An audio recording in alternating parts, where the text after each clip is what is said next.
হিন্দুদের এইভাবে বাঁচানো যায় না দাদা ভাই, এইভাবে একদম টোটালি বাঁচা। শুভেন্দু অধিকারী মহাশয় ভুল করছেন। নির্দিষ্ট সালে যেমন কুরবানির প্রথা চলছিল সেই প্রথা চালু করে, আমার ঋণ আছে 9 লাখ টাকা, ঋণের বোঝা শুভেন্দু অধিকারীকে নিতে হবে। কুরবানির নিয়ম বন্ধ করেছে, মানছি না, মানব না। মানছি না।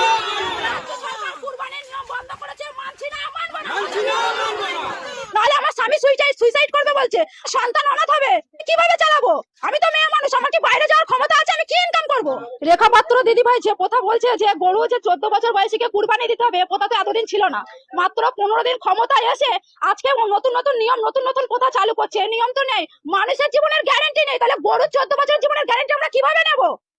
কিভাবে নেবো? শুধু তো গরুকে খাওয়ালে আর গরুকে দুধ বিক্রি করলে তো আমাদের সংসার চলবে না। কুরবানির প্রথা ছিল বলে গরু তুলতাম, গরু পুষতাম।